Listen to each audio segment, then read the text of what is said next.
Argumentების გარეშე და მტკიცებით ფორმაში ფეიქ ნიუსების გავრცელება ეს ქართული ნაცმედიის ცნობილი ხელწერაა. ფეიკები განსაკუთრებულად კი მაშინ ძლიერდება, როდესაც საქმე ქართული ოცნების საპატიო თავმჯდომარეს ბიძინა ივანიშვილს ეხება. სტატია, რომლის შესახებაც ახლა უნდა ვისაუბროთ, ფეიქ ნიუსების გავრცელების ახლებური ვარიანტია. მიზანი კვლავ იგივე, რამენაირად დააჯერონ მოსახლეობას მათ მიერ წლების წინ გამოგონებული ნარატივი ბიძინა ივანიშვილის რუსულ კავშირებთან დაკავშირებით და რაში მდგომარეობს რადიკალების ახალი მეთოდი. რადიკალურ მედიებში გავრცელებულ ფეიქ ნიუსებს საქართველოს მოსახლეობა უკვე დიდი ხანია აღარ ენდობა. ამიტომაც ახლა სტატიებს უცხოურ, ვითომ და გავლენიან გამოცემებს უკვეთავენ. ფუთავენ როგორც საერთაშორისო საგამოძიებო რეპორტაჟებს და ასეც ცდილობენ საკუთარი ნარატივების გავრცელებას, თუმცა კვლავ უშედეგოდ. მოსკოვის კავშირები ქართულ რეჟიმთან კენინგსტონისა და ჩელსის გავლით გადიოდა. ამ სახელწოდების სტატია ბრიტანულმა გამოცემა Byline Times-მა გამოაქვეყნა.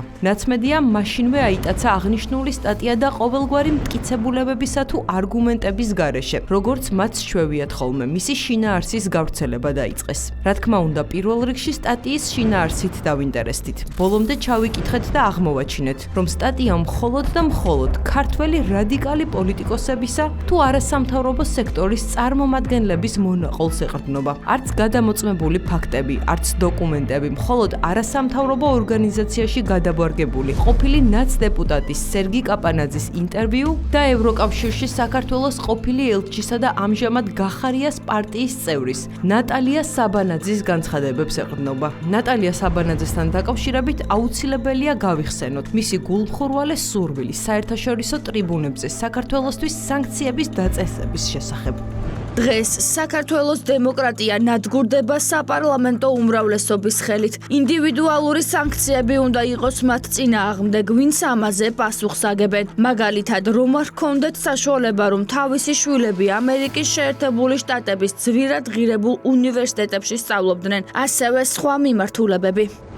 გარდა იმისა, რომ სტატიის ერთადერთი წყარო ქართველი რადიკალ პოლიტიკოსები არიან, თავად სტატიაც საქართველოდანაა დაფინანსებული. დამკვეთები კი არიან სამოქალაქო საზოგადოების ფონდი, იგივე სოროსის ფონდი და თინა ხიდაშელის ტაივანიდან დაფინანსებული არასამთავრობო ორგანიზაცია სამოქალაქო იდეა. მთელი სტატია გაჯერებულია რადიკალური ოპოზიციის წარმომადგენლების ფრაზებითა და ციტატებით, იმ ტექსტებით, რომლებსაც ნაცმედიებში ან რადიკალების აქციებზე ყოველდღიურად ვისმენთ. ჩვენ დავინტერესდით, რა ღირს სტატიის შეკვეთა სასურველი შინაარსით უცხოურ გამოცემებში და რამდენი გადაიხადეს მდიდარმა NGO-ებმა მორიგი ფეიკის გავრცელებაში. ამ კითხვით ორჯერ მივედით სოროსის ფონდის ოფისში, ხელმძღვანელობა არ შეგხვდა. პასუხი არც თინა ხიდაშელმა, არც სერგი კაპანაძემ და არც ნატალია საბანაძემ გაგვცეს. ხუთიშვილთან როგორ გასაუბრეთ, რაღაც კითხვები გვაქვს სტატიასთან დაკავშირებით, ალბათ უკვე გეცოდინებათ.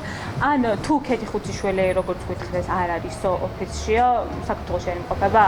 ქეთი არ არის ოფისში, მაგრამ მეორე ტელევიზიის კომენტარს კონკრეტული კითხვები გვაქვს სტატიასთან დაკავშირებით. ტელევიზია. რა თანხა დაგიჯდათ ეს სტატია? ტელევიზიის კომენტარს არ ვაძლევ. რა თანხა დაგიჯდათ ეს სტატია, რომ გითხრათ? სტატიასთან დაკავშირებით მაქვს კითხვები. ცით რა მაინტერესებს თქვენი მხარდაჭერით? პოსტია ჩემის Facebook-ზე და ყველაფერი იქ წერიათ. გინდათ. რა დაგიჯდათ ქალბატონო თინა? ახლა კი განვიხილოთ, რა გამოცემაა Byline Times-ი და ვინ არის სტატიის ავტორი. ბრიტანული გამოცემა Byline Times-ი საზოგადოებას უმტკიცებს, რომ ის წარმოადგენს დამოუკიდებელ ჟურნალისტს და გუნდს, რაც ცხადია დიდი სიცრუეა. ვითომ და თავისუფალი და გამომძიებელი ჟურნალისტი სტატიის ავტორი ვილ ნილია. დამოუკიდებელი ჟურნალისტის სოციალურ ქსელში მრავლად შეხვდებით რადიკალური ოპოზიციის მხარდამჭერ სტატუსებს. გამოირჩევა საქართველოს ხელისუფლებისადმი ნეგატიური დამოკიდებულებით. გამოდის, რომ ვილ ნილი არც თავისუფალი და არც დამოუკიდებელი ჟურნალისტ-გამომძიებელია. ის არის სხვადასხვა ორგანიზაციების მიერ დაფინანსებული რეპორტიორი, რომელსაც რასაც დაუკვეთავენ, იმას წერს. აღნიშნულის თქმის უფლებას გვაძლევს მოძიებული ფაქტები ვილ ნილის შესახებ. სინამდვილეში ვილ ნილი, რომელიც დამოუკიდებელ ჟურნალისტად პოზიციონირებს, იყო ორგანიზებული კრიმინალისა და კორუფციის გამოძიების პროექტის, იგივე OCCRP-ის ჟურნალისტი, რომელსაც პროექტს USAID აფინანსებდა. USAID კი, რომელიც ყველას კეთილშობილური მიზნებისთვის შექმნილი ორგანიზაცია ეგონა, ტრამპის თქმით, ჭიებით სავსე ვაშლი აღმოჩნდა. მრავლად განხორციელებული მავნებლური პროექტებით, სხვადასხვა ქვეყანაში არეულობის მოწყობის თუ მათთვის არასასურველი მთავრობების წინააღმდეგ ძალადობრივი საპროტესტო აქციების დაფინანსებით. მას შემდეგ, რაც შტატების პრეზიდენტი დონალდ ტრამპი გახდა, დაიხურა USAID. დაფინანსება შეუწყდა OCCRP-საც, რომლის ერთ-ერთი ჟურნალისტი ბილ ნილი იყო. OCCRP-ისთვის USAID-ს გადახდილი ჰქონდა $20 მილიონ მეტი ისეთი სკანდალური სტატიების გამოქვეყნებისთვის, რომლებსაც ამა თუ იმ ქვეყნის ოპოზიციის წარმომადგენლები პოლიტიკური მიზნებისთვის იყენებდნენ. საკითხზე ვრცლად ისაუბრა ამერიკის სახელმწიფო დეპარტამენტის ყოფილმა მაღალჩინოსანმა მაიკ ბენცმა. USAID-მა $20 მილიონი გადაუხადა ეგრეთ წოდებულ დამოუკიდებელ ჟურნალისტებს ორგანიზებული კრიმინალისა და კორუფციის გამოძიების პროექტში, რომ დაეწერათ სკანდალური სტატიები ამ ეგრეთ წოდებული საგამოძიებო რეპორტაჟებიდან. 4.5 მილიარდზე მეტი მოგება ნახეს ათობით ქვეყანაში, მათ შორის ცენტრალურ ევროპაში, აღმოსავლეთ პარტნიორობის ქვეყნებში, ანუ სომხეთში, ბელარუსში, საქართველოში, მოლდოვასა და უკრაინაში. ორგანიზებული კრიმინალისა და კორუფციის გამოძიების პროექტი ხელს აფარებდა იმ ფაქტს, რომ USAID მათ ფულს უხდიდა, რომ პოლიტიკური ოპონენტებისთვის ბინძური ისტორიები მოეძებნათ.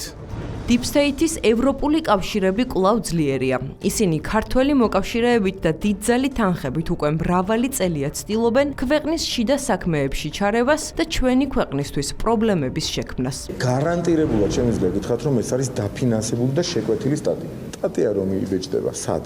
ნებისმიერ ავტორიტეტულ არაავტორიტეტულ გამოცემაში.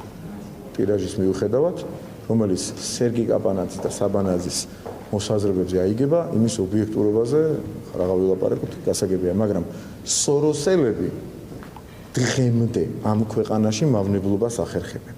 სოროსელები. ეს ხო მართლი საერთო Deep State-ის აგენტურას ჩვენ ზოგადად სოროსელები შეიძლება უწოდოთ, იმიტომ რომ ეს იყო ერთ-ერთი პირველი გვარი, რომელიც პირდაპირ დაკავშირებული იყო აგენტურასთან. ეს სოროსელი ადამიანები დღეს პირდაპირ უკვეთავენ ფულს იხდიან და აი ამ შეკვეთაში თუ მართალია რაღაცა, რაში გჭირდება შეკვეთა? კიდევ ერთხელ განვმარტოთ, თუ როგორ იყენებენ რადიკალები უცხოურ ფინანსებს ქვეყნის დასაზიანებლად. უცხოეთიდან დაფინანსებული სოროსის ფონდი და თინა ხიდაშელის ორგანიზაცია უკვეთავენ ფეიქ სტატიას კონკრეტული შინაარსით ბრიტანულ გამოცემას. ვითომ დამოუკიდებელი ჟურნალისტი იწყებს სტატიის წერას, რომელიც სრულად გარედან მართული ოპოზიციონერების მონათხრობ აბსურდზე აგებული. ანუ არც ერთი სანდო წყარო სტატიაში არ იძებნება. სტატია იბეჭდება ბრიტანულ გამოცემაში. მას მაშინვე იტაცებს რადიკალური ნაცმედია და ავრცელებს ვითომ და დამოუკიდებელი ჟურნალისტის გამოძიებას, რომელმაც რუსულ კავშირებს მიაგნო, რაც რა თქმა უნდა აბსურდია. ქართული არასამთავრობოების მიერ შეკვეთილ დაფინანსებული, რადიკალ ნაცების მიერ მოყოლილი და შემდეგ ქართული ოცნებისადმი მტრულად განწყობილი ჟურნალისტების მიერ დაწერილ სტატიაში სანდოს ვერაფერს წაიკითხავთ. ორგანიზებული კრიმინალისა და კორუფციის გამოძიების პროექტის, იგივე OCCRP-ის, საქართველოსა და ბიძინა ივანიშვილის შესახებ დეზინფორმაციული სტატიები აქამდეც გამოუქვეყნებია. მაგალითად, გასული წლის აგვისტოში მათ მიერ გამოქვეყნდა ვითომ და სკანდალური სტატია, სადაც კვლავ ბიძინა ივანიშვილის რუსულ კავშირებზე საუბრობდნენ. მაშინ ეს ორგანიზაცია ამტკიცებდა, რომ ბიძინა ივანიშვილი რუსეთში ახლად შეძენილ უძრავ ქონებას ფლობდა. აღმოჩენილია ბიძინა ივანიშვილის ოჯახის მოსკოვური რეზიდენციების საერთაშორისო გამჭვირვალობა საქართველოს თანაავტორობით ჩატარდა საერთაშორისო ჟურნალისტური გამოძიება OCCRP-ის ჩართულობით. იცებულებები წარმოდგენილი იყო ამ გამოძიებაში და მათ შორის აღნიშნული იყო, რომ ბიძინა ივანიშვილის ოჯახმა 2024 წელს რამდენიმე თვის წინ შეიძინა რუსეთში კიდევ ერთი უძრავი ქონება. სტატია გამოქვეყნებისთანავე ამხილა მმართველმა გუნდმა, რის შემდეგაც OCCRP-ის თავის მართლება და სტატიის შინაარსის შეცვლა მოუწია. თუმცა კვლავ დეზინფორმაცია გავრცელეს. ქართული ოცნების გუნდმა ეს სიცრუეც მაშინვე ამხილა.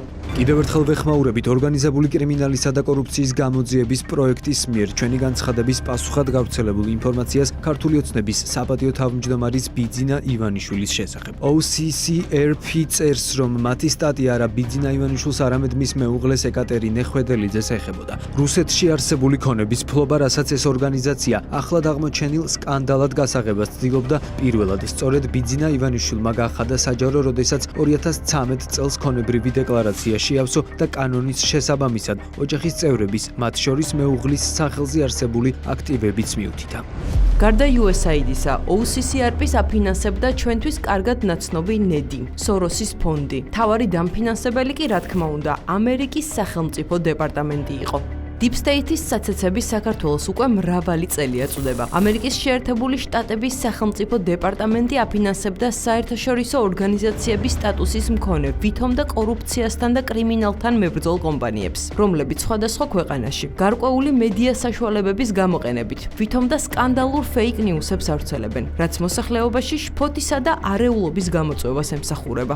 ასეთი უცხოური ორგანიზაციები, OCCRP, NEDI, სოროსის ფონდი, საქართველოში აფინანსებენ სხვადასხვა მედია თუ არასამთავრობო ორგანიზაციებს, მათ შორის საერთაშორისო გამჭვირვალობა საქართველოს, AIPACT, სტუდია მონიტორი. ეს მედიები თუ NGO-ები აკეთებენ იმას, რისთვისაც უცხოელი დამკვეთები ასპონსორებენ. შემდეგ ამას ფუთავენ როგორც საერთაშორისო დამოუკიდებელ გამოძიებად, სინამდვილეში კი ყველა მათგანს ერთი და იგივე დამკვეთი ხავს. აქაც კიდევ ერთხელ განვიხილოთ ის, თუ რას ხმარდება უცხოური წარმომავლობის თანხები საქართველოში. აც უკვე დახურული და ბევრ მავნებლობაში მხილებული ორგანიზაცია USAID-ის მიერ დაფინანსებული NGO, საერთაშორისო გამჭვირვალობა საქართველოს, ასევე მედია ორგანიზაციები AIPACT და სტუდია მონიტორი. აკეთებენ ვითომ კვლევას, სადაც აღმოაჩინეს ბიძინა ივანიშვილის რუსული აქტივები. მასალას აძლევენ USAID-ისვე დაფინანსებულ OCCRP-ს, რომელიც ამას ფუთავს როგორც საერთაშორისო ჟურნალისტურ გამოძიებას. აქვეყნებს მასალას, რომელსაც შემდეგ ისევ იგივე რადიკალური მედია გვთავაზობს, როგორც უცხოელების მიერ აღმოჩენილ სენსაციას.